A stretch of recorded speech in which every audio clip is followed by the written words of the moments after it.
श्री स्वामी समर्थ. नमस्कार सगळ्यांचं आपल्या यूट्यूब चॅनलमध्ये खूप खूप मनापासून स्वागत. तर तुम्ही आतापर्यंतचे आपल्या चॅनलवरती आलेले व्हिडिओ आय होप तुम्ही बघितले असतील. आपल्या देवघरात एक नवीन म्हणजे स्वामींची मी मूर्ती स्थापन केलेली आहे, ते स्थापनेचे व्हिडिओ सुद्धा तुम्ही पाहिले असतील. तर याच्या आधीचा जो व्हिडिओ होता तो होता सत्यनारायण पूजेचा व्हिडिओ, तो सुद्धा तुम्ही पाहिलेला असेल. तर त्या व्हिडिओमध्ये मी तुम्हाला सांगितलं होतं की संकल्पयुक्त 108 पारायणांना मी सुरुवात करणार आहे. तर ती सुरुवात मी आता करणार आहे. तर सगळ्यात आधी 108 स्वामी चरित्र संकल्पयुक्त पारायण कसे करायचे त्याची थोडक्यात मी तुम्हाला माहिती सांगते. याचा सविस्तर व्हिडिओ ऑलरेडी आपल्या चॅनलवरती आहे, त्याची लिंक मी डिस्क्रिप्शन बॉक्समध्ये देईल. तर आपल्या इच्छापूर्तीसाठी किंवा आपल्या आयुष्यात जर काही संकट आली, काही गोष्टी झाल्या, तर आपण महाराजांकडे धाव घेत असतो आणि त्यांना सांगत असतो.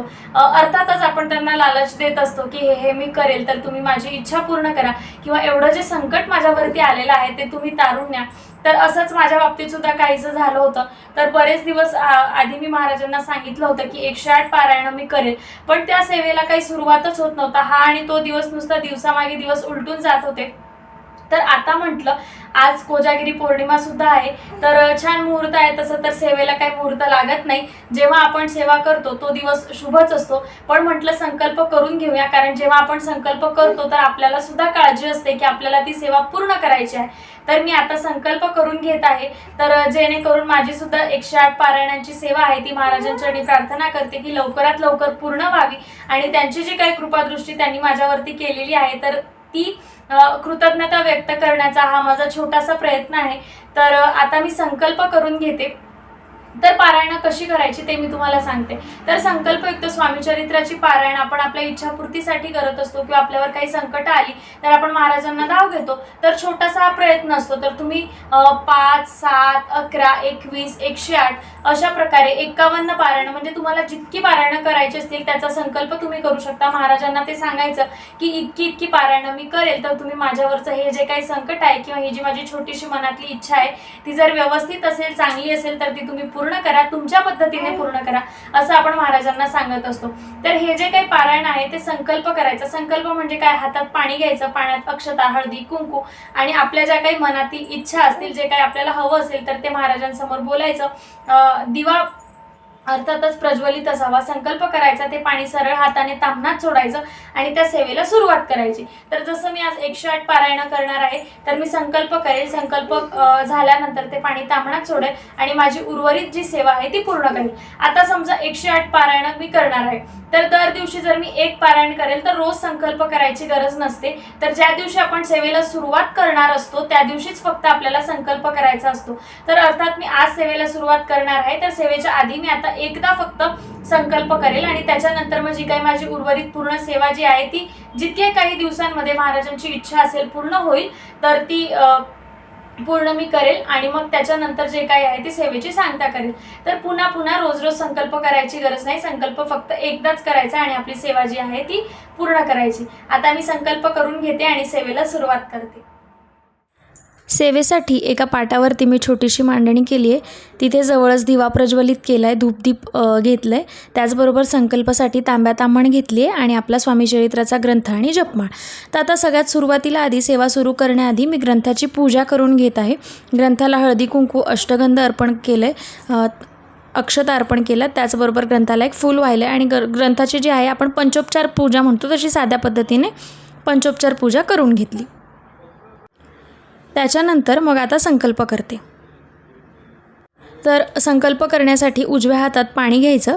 त्याच्यानंतर जसं मी तुम्हाला व्हिडिओच्या सुरुवातीला सांगितलं, आपल्या ज्या काही मनातल्या इच्छा असतील त्या आपण महाराजांना सांगायच्या किंवा जर आपली कुठली इच्छा पूर्ण झाली असेल आणि त्याच्यासाठी आपण सेवा करणार असेल तर कृतज्ञता व्यक्त करताना महाराजांना सांगायचं की तुम्ही जे काही दिलं त्याच्याबद्दल तुमचे धन्यवाद आणि ही जे काही मी सेवेला सुरुवात करत आहे ती कुठलाही खंड न पडू देता व्यवस्थितरित्या माझ्याकडनं पूर्ण करून घ्या.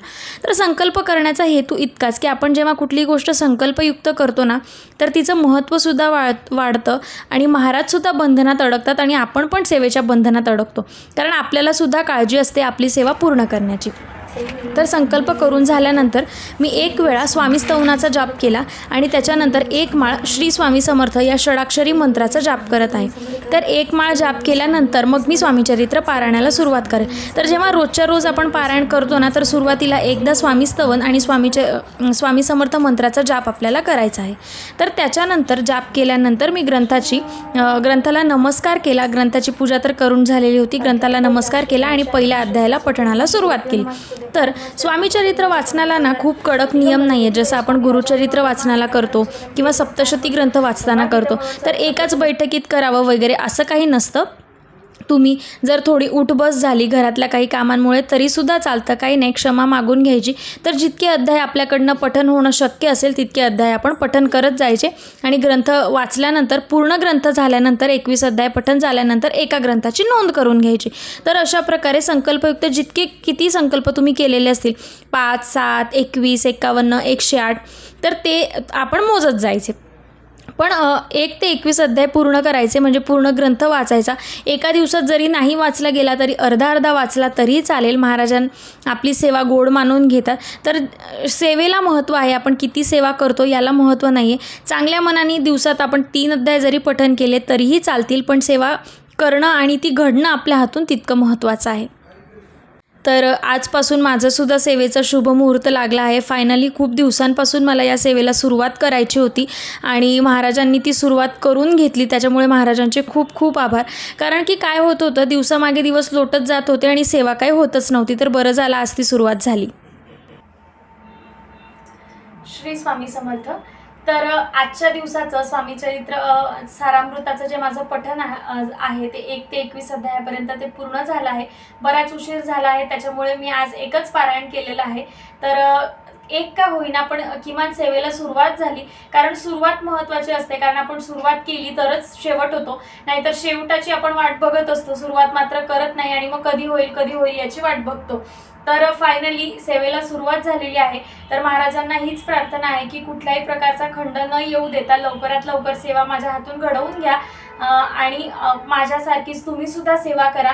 कारण जेव्हा आपण संकल्पयुक्त सेवा करत असतो ना, तर ती आपण साकडं महाराजांना घालतो. तर जेणेकरून आपण त्यांना एक छोट्याशा बंधनात अडकवत असतो, लालच देतो छोटीशी. तर काही होत नाही, त्याच्याने काही फरक पडत नाही. महाराजांना सुद्धा माहिती आहे की आपण त्यांची लेकरं आहोत, ते आपल्याला समजून घेतात. तर छोटंसं संकल्पयुक्त सेवा जर आपण केली ना, तर ती सेवा लवकरात लवकर पूर्ण होते आणि आपल्या ज्या मनातल्या इच्छा आहेत त्या सुद्धा लवकरात लवकर पूर्ण व्हायला मदत होते. तर अशाच पद्धतीने तुमच्या सुद्धा मनात जर काही इच्छा असतील, जर महाराजांकडून तुम्हाला काही हवं असेल, कारण आपले करता करविता तेच आहेत. आपल्या आयुष्यात ज्या काही छोट्या छोट्या गोष्टी घडत असतात तर त्यांच्यासाठी ते कारणीभूत असतात. तर आपल्या आयुष्यात जर आपल्याला काही चांगले बदल घडवायचे असतील, आपल्याला चांगली नोकरी हवी असेल, लग्न जमण्यासाठी, संतती प्राप्तीसाठी आणि कुठल्याही इच्छा जर आपल्या मनात असतील आणि त्या जर आपल्याला असं वाटतं की पूर्ण करायच्या, तर स्वामी चरित्र सारामृत हा एकमेव असा ग्रंथ आहे जो आपल्या प्रत्येक संकटातून, प्रत्येक गोष्टीतून आपल्याला मार्ग मिळवू शकतो. तर तुम्ही सुद्धा स्वामीचरित्र पारायणाची संकल्पयुक्त सेवा करून बघा आणि तुम्हाला सुद्धा पॉझिटिव्ह अनुभव आल्याशिवाय राहणार नाही. जसे मला येतात वेळोवेळी, तर तुम्हाला सुद्धा अनुभव येतील. आणि माझा छोटासा प्रयत्न आहे की माझं बघून जर एका सेवेकऱ्याने सुद्धा किंवा एक जरी सेवेकरी मी घडवू शकले तर माझी स्वामी सेवा जी आहे ती संपूर्णच जाईल आणि महाराज नक्कीच माझ्या इच्छा पूर्ण करतील. तर माझ्याप्रमाणे तुम्ही सुद्धा स्वामी सेवेचा प्रचार करत जा. जर तुम्हाला याच्यातून काही पॉझिटिव्ह अनुभव आले असतील तर ते सुद्धा तुम्ही लोकांपर्यंत पोहोचवा, जेणेकरून एक पॉझिटिव्हिटी निर्माण होते आणि स्वामी सेवेचा प्रचार होतो. तर तुम्ही सुद्धा संकल्पयुक्त सेवा करा. आजचा व्हिडिओ इथेच थांबवते.